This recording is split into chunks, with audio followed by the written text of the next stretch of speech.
जय गुरुजी महाराज, शुक्राना गुरुजी महाराज। ओम नमः शिवाय, शिवजी सदा सहाय। ओम नमः शिवाय, गुरुजी सदा सहाय। जय गुरुजी, शुक्राना गुरुजी। With folded hands and gratitude in my heart, I bow to the lotus feet of a beloved Guruji, and with his divine grace and due permission, I would like to start the reading of chapter 13 and Satsang number 9 from the holy book Light of Divinity. Like the sun rising suddenly on a sodden landscape. It is not within my capacity or competence to put into words the supremacy of my Guru, for how can I do justice in cold words to his colossal divinity? However, in a sincere tribute of love and reverence for my Guru, I share my experience of supreme blessings with his approval. The path we seek is not different from the summit of salvation, the purpose of our being. The journey from seeking to reaching this summit is a cinch for those who entrust their reins in the hands of their Guru. For we are not pathfinders but followers. I was born into a Jat Sikh family. My family had to its credit happiness, tasteful living, good education and discipline. Throughout my childhood, I have always been influenced by my grandfather, a devout follower of his faith and of his master. Slowly, the import of finding a guru dawned on me.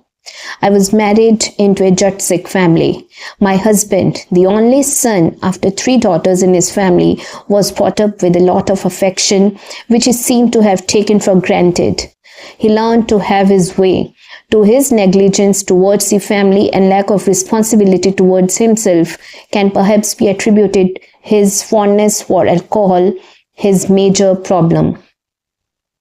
It is a dream of every girl to be happily married, and I was no exception. But when a family is haunted with alcoholism, nothing is any longer in anyone's control, and worldly fetters and problems become insurmountable. The burden of responsibility and my unhappiness soon disillusioned me. During that time, my grandfather visited me. My inner turmoil reached out to him without words, and he assumed I needed some help. My eyes filled up with tears, and I told him that I wanted him to pray for me to find a Puran Guru, a complete and perfect master. However hard a mortal being may try, she cannot find an enlightened master. The master finds her when she is ready to tread his path. Shortly, my mother took me to visit Guruji in Chandigarh. From the moment I stepped into Guruji's, I could smell roses, and the sight of him flooded my eyes with tears. For the next few hours that I sat there, tears kept streaming down my eyes. Many times after first meeting Guruji, I could not control the outburst of emotions, and I simply could not understand why. Every time I visited him, I experienced a peace that passed understanding.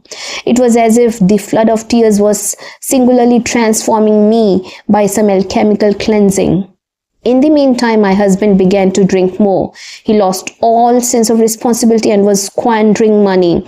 I tried telling him about Guruji and also persuaded him to meet Guruji. He laughed at me, saying such gurus were a dime a dozen, and teased me about my conservative attitude.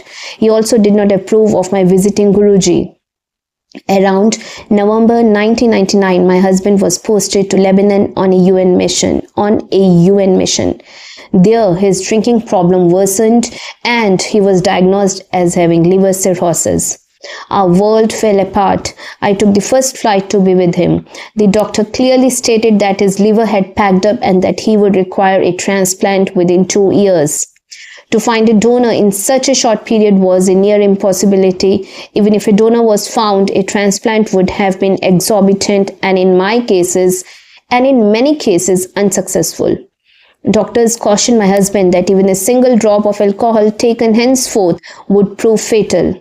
Meanwhile, my parents kept going to Guruji and praying for my husband's life. After being in the hospital for a few weeks, we came back to Delhi. I requested him to meet Guruji. He did come, but all the while that he was there, he sat in a corner and complained of how tired he was and how I had forced him to come. The same night, I approached Guruji and was so full of emotion that I could hardly speak.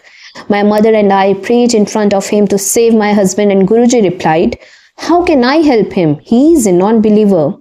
In the days that followed, I would visit Guruji alone because my husband would never accompany me. One night after returning from Guruji's place, while I was fast asleep, a sudden great force like a swooshing wind entered my room. I was so scared that I sat upright in my bed and started saying my prayers with my eyes closed. I experienced white light piercing the darkness and flooding the center of my forehead. Guruji was within that white light. He said he would cure my husband now. In the 15 to 20 minutes that followed, I smelt nauseating odors similar to those that emanate from operating rooms. After a while, everything cleared up and I went back to sleep. Guruji told me he had blessed my husband. 6 years have passed since that day and my husband continues to drink relentlessly. Keeping in mind what the doctors had said, my family and I are amazed at how Guruji is looking after him day and night. My husband in his own way believes and recognizes the gift of life given to him by Guruji. The time-tested scriptures of the world all agree that before man is born, the day of his death is ascertained and that no one can grant him even a breath more. However, the power to burn man's karma lies with the Supreme Creator. Guruji is that cosmic director, the manifestation of that supreme power who rewrote the play of my life. My family and I have experienced numerous incidents where we have called out to Guruji and have suddenly seen things fall into place as if touched by a magic wand. I once had the privilege of escorting more than half a dozen friends to whom I had been singing the praises of my Guru to meet Guruji. With my limited vision, I prevailed upon them to not ask for anything, though it was contrary to what I had done. When I touched the feet of my Guru, he looked at me and to my astonishment said that everyone came to him to ask for something. Like a divine mirror, Guruji apparently had caught the reflection of my mind, and each of my friends was blessed and their desires fulfilled. No one who comes near him ever goes back empty-handed. Upon touching his feet, a businessman might be blessed with prosperity, a sick man with health, and a student with knowledge. Some are aware of the gift they receive, others ignorant of the hidden blessings. His love knows no bounds and immaterial of whether you are a believer or a non-believer, His grace touches everyone. He makes no demands, asks you to keep no promises, but slowly His divine presence weaves magic and transforms you from within.